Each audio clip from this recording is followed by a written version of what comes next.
Good morning everyone, তোমরা কেমন আছো? আশা করি তোমরা সবাই ভালো আছো। তো আমিও একটা নতুন ব্লগ নিয়ে চলে এসেছি তোমাদের কাছে। এখন ঘড়িতে বাজে হচ্ছে 8টা। আর সবার প্রথমে যে রোজগারের যে কাজটা থাকে সেটা হচ্ছে বাসি ঘরটা সুন্দর করে কিন্তু ঝাড় দিয়ে নেওয়া। দেখো, বাসি ঘর আমি সুন্দর করে ঝাড় দিয়ে নিয়ে চলে এলাম বাইরে। রাতের কিছু বাসন আছে, সেই বাসনগুলো আমি সুন্দর করে কিন্তু কলের পাড়ে বসে কিন্তু মেজে নিচ্ছি।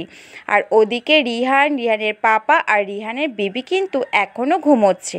রিহানের বিবি বলতে আমার মা, তারা কিন্তু এখন ঘুমোচ্ছে। তো ভাবলাম তারা যখন এখনও ঘুমোচ্ছে, এই ফাঁকে আমি বাসি সমস্ত কাজকর্মগুলি করে নিই।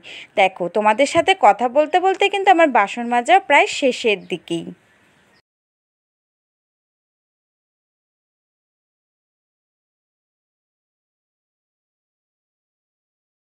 তো বাইরে হচ্ছে প্রচণ্ড বৃষ্টি, কিভাবে যে কাজ করব বৃষ্টির মধ্যে বুঝিয়ে পাচ্ছি না। আর ওই দেখো, জলও চলে এসেছে ঘরে, এক ফোঁটাও জল নেই, সে জলটা এখন নিতে হবে।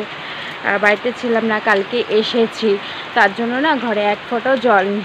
তো চলো এবার জলটা নিয়ে আসি। আর দেখো, খুব বৃষ্টি হচ্ছে। তোমাদের ওইখানেও কি বৃষ্টি হচ্ছে কি না আমাকে জানিও তো।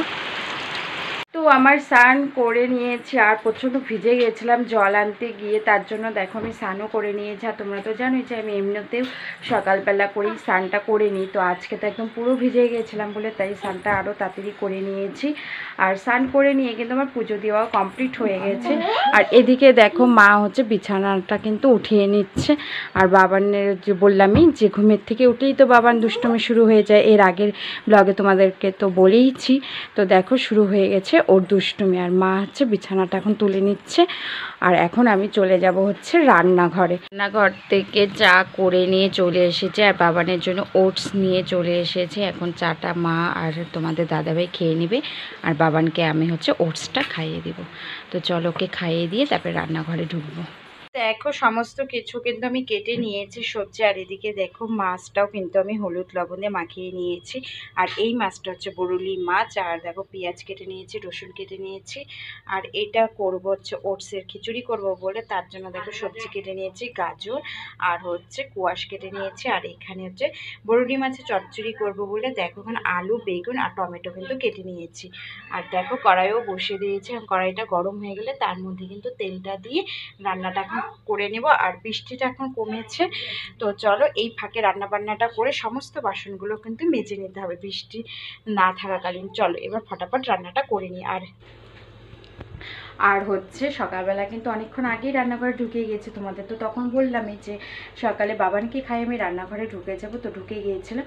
তো ঢুকেই কিন্তু আমি আগে ব্রেকফাস্টটা করে নিয়েছিলাম। সকালে আজকে ব্রেকফাস্ট করেছিলাম হচ্ছে রুটি আর আলু চচ্চড়ি করে নিয়েছিলাম। খেয়ে দিয়ে আবারও চলে এসেছি রান্নাঘরে। তারপরে এই যে সমস্ত সবজি তো তোমরা দেখেই নিলে যে কেটে নিয়েছি। এখন চলো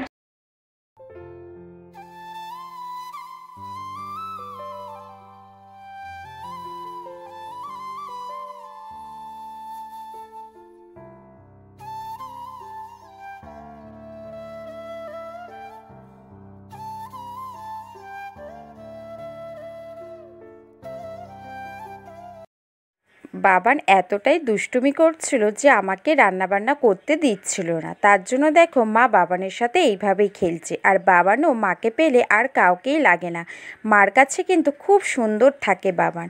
আর দেখো কি সুন্দর খেলছে। রান্নাবান্না করলাম সেটা তোমাদের সাথে শেয়ার করি। এখানে দেখো, পাতলা করে মুসুরির ডাল করে নিয়েছি। আর করেছি হচ্ছে এখানে মিষ্টি কুমড়ার ডোকার চচ্চড়ি করেছি। আর এখানে হচ্ছে মাছের চচ্চড়ি, বরুলি মাছের চচ্চড়ি করছি। আর এখানে হচ্ছে 5 রকম ভাজা আছে, আলু সিদ্ধ আছে।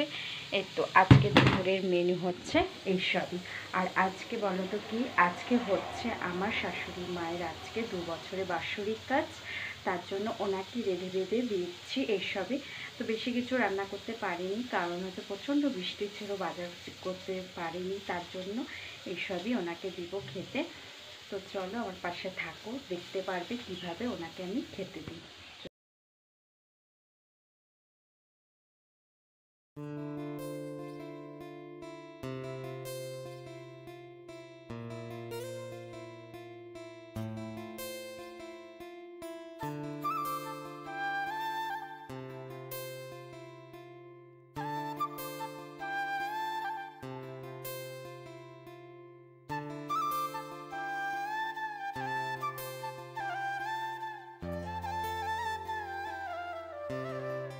গিয়েছিলাম হচ্ছে একটু দোকানে, তো দোকান থেকে নিয়ে চলে এসেছি এ দেখো পাউরুটি। আর এখন আমি বানাবো হচ্ছে ডিম টোস্ট। আর তখন তো তোমরা দেখেই নিয়েছিলে যে আমি আমার শাশুড়ি মাকে কীভাবে খেতে দিয়েছি।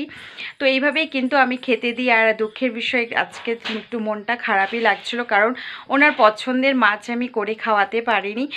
আর আজকে প্রচণ্ড বৃষ্টি ছিল, তখন তো তোমাদেরকে বললামই যে তোমাদের দাদাভাই বাজারে যেতে পারেনি, তার জন্য মাছও সেরকম ভালো পায়ও নি আর আনেও নি। তো পরের বছর সব কিছু ঠিকঠাক থাকলে আমার ইচ্ছা আছে ওনার পছন্দের মাছ রেঁধে আমি ওনাকে খাওয়াবো। তো চলো যাই হোক, এই বছরটা উনি এইভাবেই খাক, শুধু আশীর্বাদ করুক, যেখানেই থাকুক না কেন সেখান থেকে উনি আশীর্বাদ করুক, এটাই আমি চাই। এর থেকে বেশি কিছু কিন্তু আমি ওনার কাছ থেকে চাই না। তো চলো এখন ডিম টোস্টটা করে নিই, তারপরে সন্ধ্যা টিফিনটা খাবো। বাবানকে কিন্তু খাইয়ে আমি নিয়ে গেছিলাম একটু দোকানে, তো ওকে খাইয়ে দিয়েছিলাম দুধ মুড়ি আর হচ্ছে আম দিয়ে খাইয়ে নিয়ে গেছিলাম।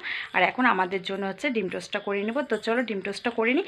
আর ডিম টোস্টটা তোমাদেরকে কি আর দেখাবো, তোমরা তো সবাই জানো যে কীভাবে ডিম টোস্ট করে খেতে হয়, তাই আর নতুন করে আর দেখালাম না। তো আজকের ব্লগটা এই পর্যন্তই। যদি তোমাদের কাছে ভালো লেগে থাকে তাহলে কি করতে হবে তোমরা তো জানোই, লাইক কমেন্ট শেয়ার সাবস্ক্রাইব করতে কিন্তু কেউ ভুলো না। আজকের মতন টাটা, দেখা হবে অন্য কোনো একটা ভিডিওর সাথে। সবাইকে জানাই গুড ইভিনিং, সবাই ভালো থেকো, সুস্থ থেকো আর পজিটিভ থেকো।